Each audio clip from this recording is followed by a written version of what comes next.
Welcome to Politically Georgia from the Atlanta Journal-Constitution. I'm Greg Bluestein here with Washington Bureau Chief Tia Mitchell. Hey, Tia. Hey, Greg. Well, Georgia Republicans have emerged from the primary with a new ticket, but also lingering divisions over their candidates, over President Donald Trump's influence, and the general direction of the party. Can Republicans reunite their coalition, broaden their appeal, and prevent internal disputes from defining the general election? Joining us now is Georgia Republican Party Chairman Josh McKoon. Chairman, welcome again to Politically Georgia. Thank you for having me. Of course.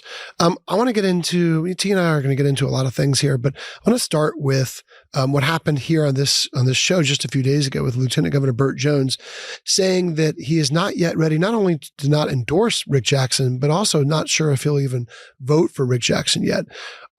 Have you talked to Rick Jackson, and are there lingering tensions that go beyond just that really bitter, brutal runoff between those two? So I have not had a conversation with Mr. Jackson since the primary period. I will say that if you remember in 2024, we had some very significant divisions. You'll remember President Trump's visit and some of his comments about Governor Kemp. I was very pleased to work with a number of other people to bring those individuals together. And of course, they shook hands in Augusta in the wake of Hurricane Helene, and the party was united, and we were successful as a result. So there's still time for that coming together to occur. I hope that it does occur. This is going to be a very competitive election. To me, it lines up very similarly to the 2018 election, and you had Brian Kemp then running for governor the first time and won with a 1.4% majority, about 50,000 votes separating him and Stacey Abrams and over 4 million votes cast. So we can't take anything for granted, and we need to have all our players on the field. Chair McKoon, I'll be honest, I am quite surprised to hear that you have not spoken to Rick Jackson over a month since he became the party's nominee.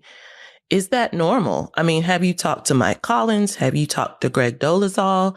I understand that he doesn't necessarily have the same ties to the party as other candidates might have and might not coordinate as closely, but I'm just surprised you all have not talked at all. So I guess my question is, have you talked to Mike Collins since the runoff? Have you talked to Greg Dolezal?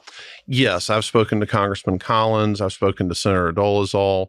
Every candidate is different. Every campaign is different. In 2024, President Trump and I spoke on a regular basis. I spoke to his campaign on a regular basis. They made a strategic decision to embed their campaign in the state Republican Party apparatus. I think those results speak for themselves. Our candidates in this cycle have to make strategic choices of their own. I'm not saying that those are right or wrong, but obviously those are the people that are on the ballot. They have the most to gain or lose by the strategy that's taken.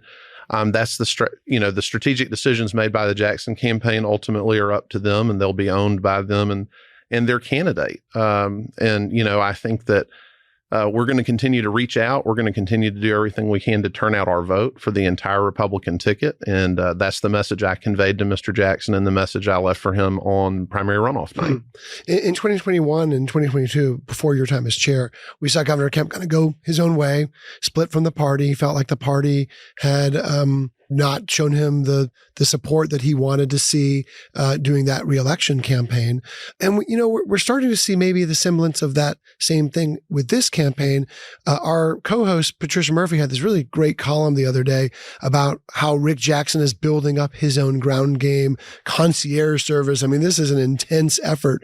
But what are the benefits with more closely working with the state party, to build up the ground game apparatus through the Georgia GOP? Well, let me first say, and I did read Patricia's article making the analogy with 2022. I think it's important to think about something. This is going to be the first election in 12 years where the Republican ticket isn't led by Brian Kemp or Donald Trump. Mm-hmm. It is a fundamentally different election that we're about to go through. And as I said, we had very tight margins in 2018. The AJC has reported about what net migration to Georgia has been like in the intervening 8-year period. Georgia Republicans are going to have to do better with non-white voters to win this election. And to me, that doesn't mean that everything has to be run through the Georgia Republican Party. In 2024, we had more separate organizations than I think we've ever had on the right. We had Greater Georgia, we had Turning Point Action with a big deployment in our state, Faith and Freedom Coalition, Tea Party Patriots. What was critical to the success of that effort was constant communication between the staff and the principals, because what you don't want to do is you don't want to duplicate behavior. You don't want to step on a project that somebody else is working on. And because of some of the changes at the FEC level, we were able to do a lot of cooperative work. So I'm not saying that there shouldn't be a leadership committee or there shouldn't be parallel efforts made, but it's really important to coordinate those efforts to maximize our chance of success in November. So on that note, I did hear you say you did reach out to Rick Jackson, the Republican Party's nominee for governor, the night of his primary. You have not heard back from him directly, but are you concerned that there isn't yet the coordination between his campaign and any related committees and other Republican Party apparatus in Georgia? Because I feel like that's what you're saying, but I just don't want to put words in your mouth. Yeah, I think there's communication that has begun, communication between our staff at the Georgia Republican Party and Mr. Jackson's staff. I think that will continue to ramp up. I mean, it is July. But again, I think more communication is better. I don't think it is a wise strategy to silo these efforts to where you're not really aware of what everybody else is doing. I'm not saying that's what's going to happen in 2026. I'm confident that as we get down the road, that communication is going to take place. And nobody has to call me, by the way. I'm just a volunteer. I'm not like Charlie Bailey. I'm not a full-time paid staffer. Mr. Jackson has surrounded himself with a lot of talented, longtime Republican political operatives and lobbyists that are veterans of successful campaigns. So I'm not out here campaigning for a telephone call from Mr. Jackson. I do think it's important that all of the different campaign entities speak to each other. And I think as we get along to the general election, that's going to happen. I was curious from your standpoint as the Republican Party chairman, when you're watching these races from, not really from afar, from close up, but you can't take sides, but you are the person who wants to bring unity, right? You are the Georgia GOP is one of the uniting forces in Republican Party politics. And you're seeing what was the most bitter gubernatorial runoff that we might have ever seen, at least in modern Georgia history, being played out on all these different stages with $140, $50, $60 million plus in spending from both of the main candidates going up against each other. You're also seeing a very divided Republican primary up until, Mike Collins won the Senate nomination. As the chairman, do you just kind of just hope that it doesn't get too brutal? Do you ever work behind the scenes and be like, okay, guys, lay off a little bit? I mean, you do what you can, right? There are some things in Georgia, the leadership committee is one of those developments that have made it harder for party leaders to really enforce that kind of desire for unity. But of course, I'm jealous when I look at North Carolina and when I look at Michigan and the way was cleared for a nominee a year out from their primary. Obviously, that's a better circumstance to be in. Having said that, I think Congressman Collins is battle-tested. He demonstrated the ability to create a true grassroots machine that was very successful in propelling him to victory. And I think we've got a great story to tell in terms of prosecuting the case against Senator Ossoff. On the governor's side, obviously it was a very bitter and divisive campaign. And my point is that even when we have everything working in our direction, so 2024, we had someone with 100% name ID in Donald Trump. We had someone that was extremely popular with the Republican base.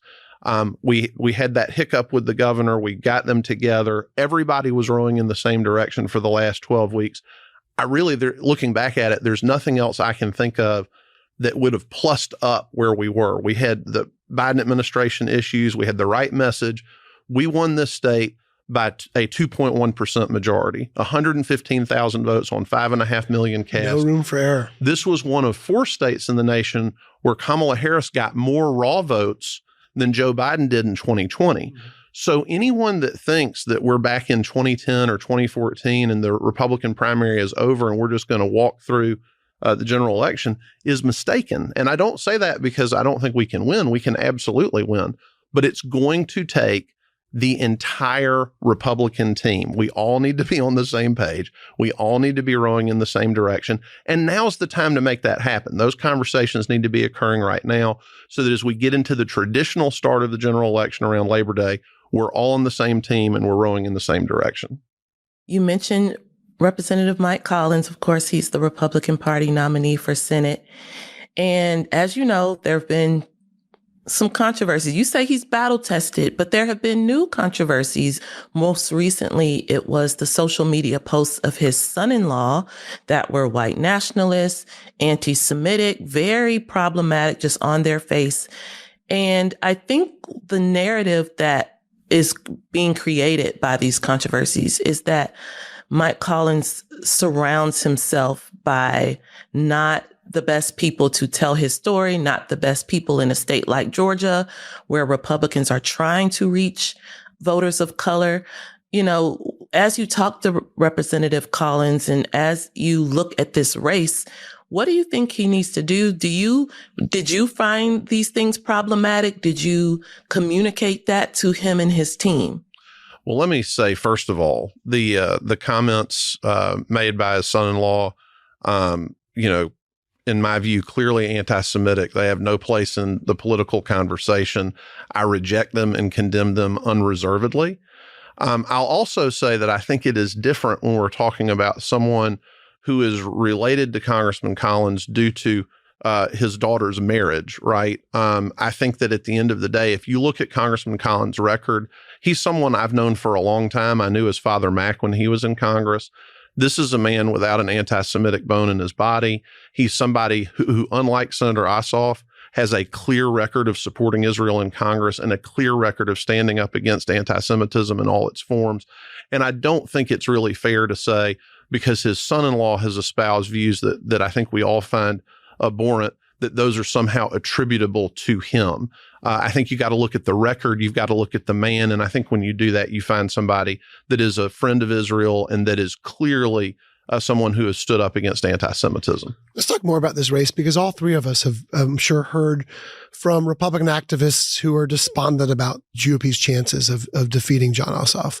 I've quoted several of them in a story just the other day, just saying we can't win. I hope we win as Republicans, but we can't win, is what several activists told me essentially. And I've heard plenty behind the scenes, privately as well.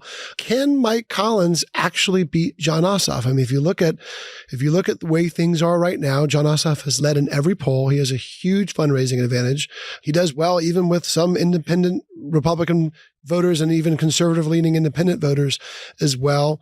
He has all these structural advantages, and he's going up against a candidate like Mike Collins, who Derek Dooley and Governor Kemp spent the last year warning cannot win the middle of the electorate. So can someone like Mike Collins can he get over all those challenges and beat an incumbent as strong as Jon Ossoff right now? So I think people have been asking the question, can Mike Collins win, since he announced that he was going to run. He defied expectations in the primary and the primary runoff. He demonstrated an ability to connect with voters, spending less per vote than the other candidates in that primary. I believe that he is well positioned to win the election. Now, of course, you've got to be realistic about it. You're talking about taking on an incumbent. As you say, there are structural issues with the race. But the NRSC is heavily invested in this race. National Republicans see this as one of the best opportunities in America to pick up a Senate seat from the Democrats.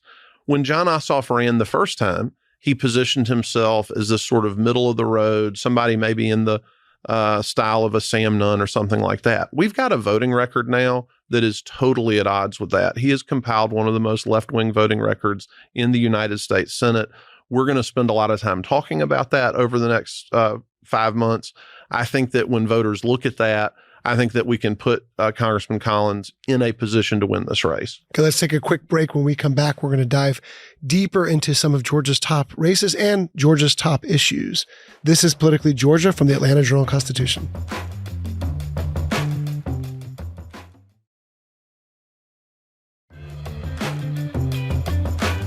Welcome back to Politically Georgia. I'm Greg Bluestein here with Washington Bureau Chief Tia Mitchell. Before we keep going with Georgia Republican Party Chairman Josh McKoon, a quick word about the AJC.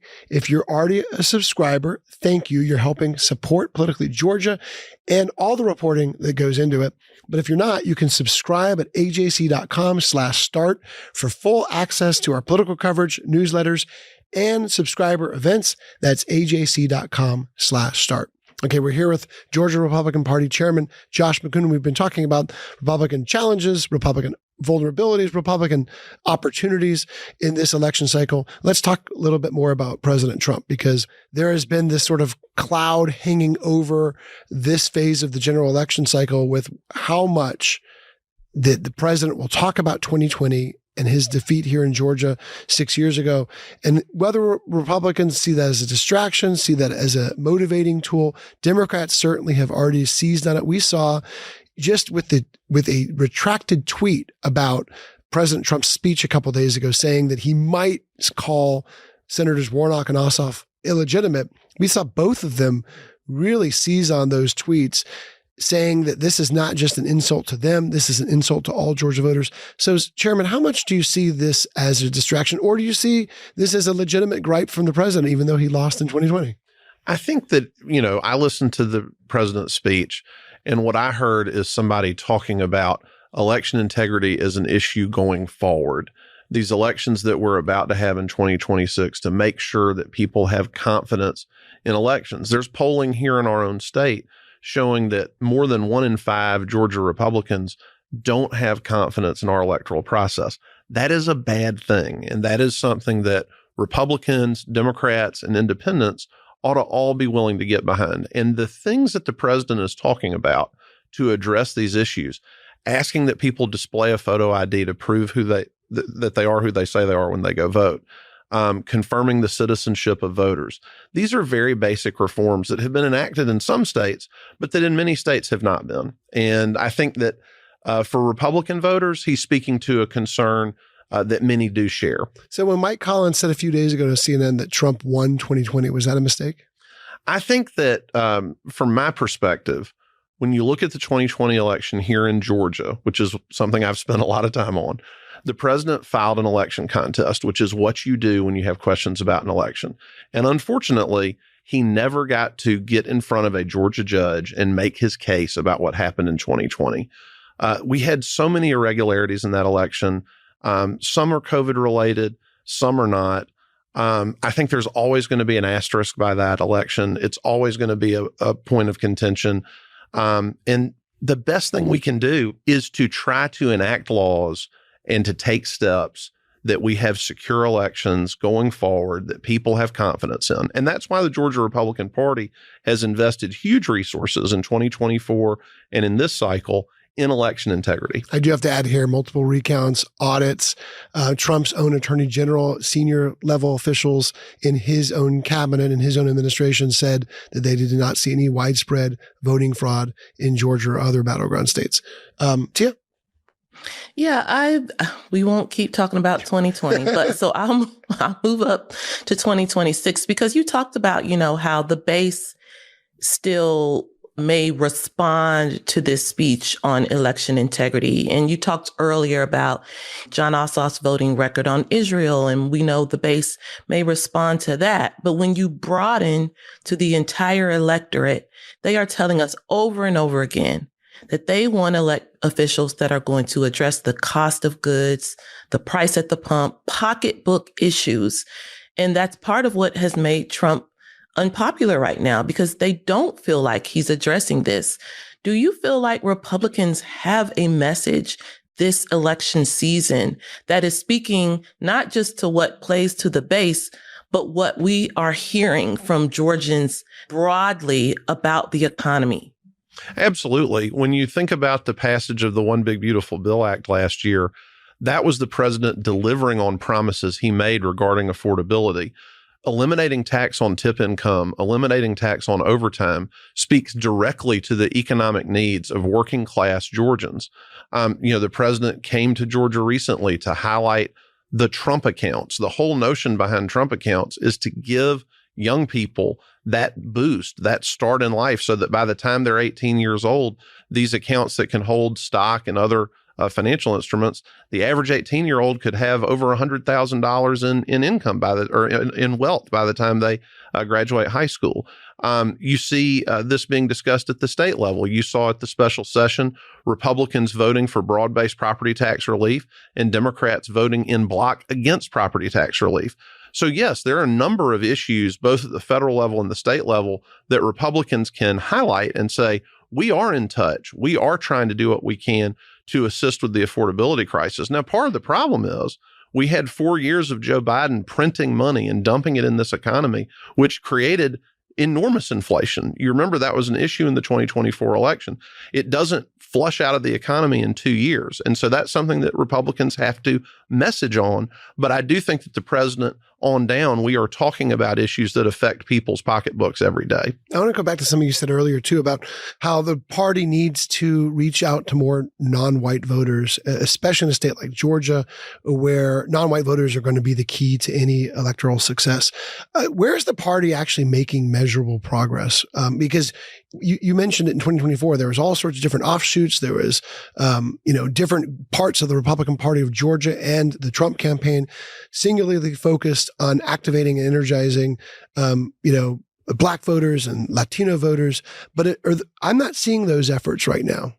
Yeah. So you'll see as we get into the general election, in a very visible way, what has been going on and continues to go on in terms of Republicans talking to Black voters. The Black Republican Council, Dr. Camilla Moore, her work in that area, and her colleagues that have been doing tremendous work. They didn't stop in November of 2024. The work we're doing with Hispanic and Latino voters, the work we're doing, I hesitate to use the word Asian because it covers so many different groups in the metropolitan Atlanta area and around our state. But we are doing that work. We have done that work, and you will see it become more visible as we announce new coalition leadership going into the fall.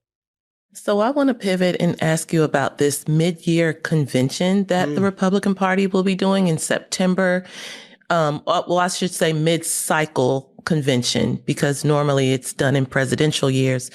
What is the purpose, and who, each state has a delegation. Who do you expect will be there representing Georgia? Well, we'll definitely have our representatives to the Republican National Committee, which is myself, Jason Thompson, our national committee man, and Amy Kramer, our national committee woman. I would expect many members of our congressional delegation will be there as well. Many of our elected officials, many candidates for office, many of our longtime hardworking volunteer activists, and some of our donors as well. So it'll be really representative of the broader Republican coalition. And I think when you ask, well, what is this for, right?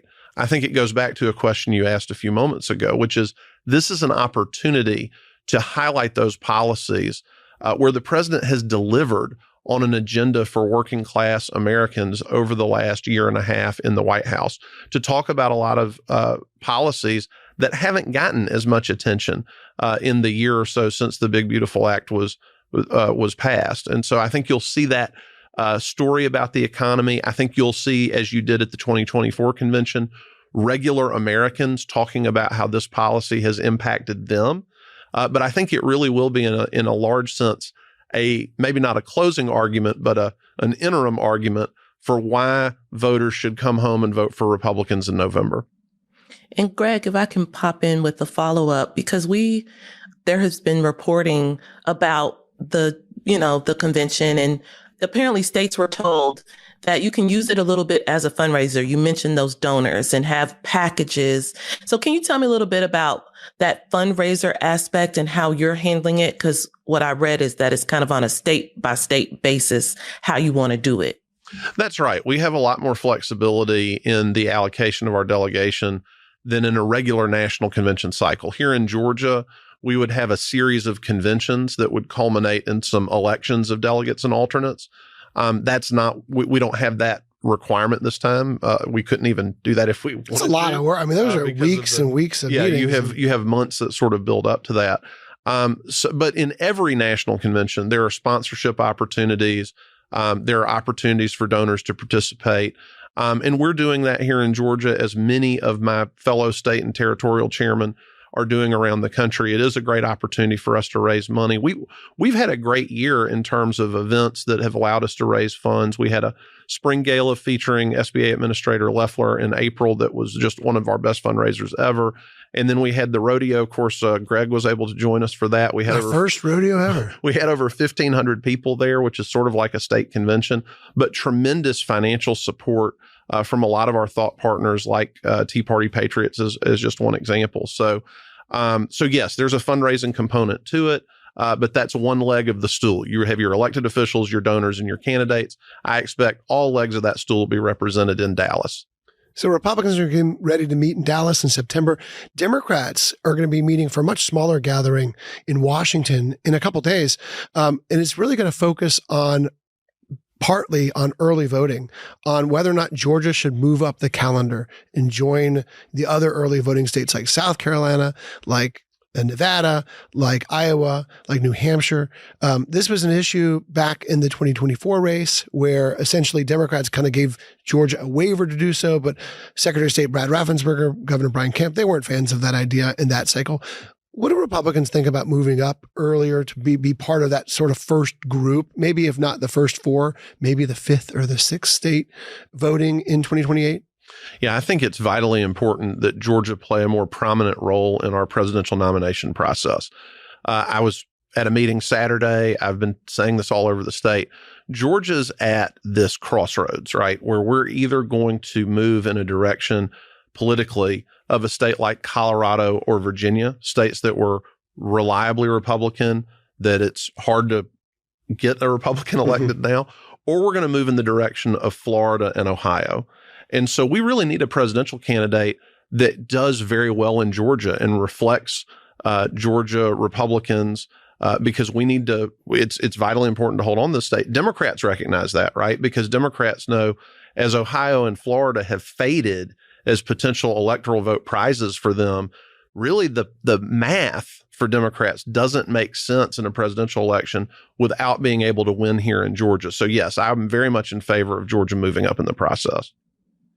So speaking of, I know we tend to put you in the hot seat when we invite you here, but a little bit lighter, what are your thoughts about Brian Kemp and Raphael Warnock, two Georgians that are often part of the conversation, or at least the speculation about 2028? Do you think we'll be hearing from either as possible presidential candidates or just part of the conversation?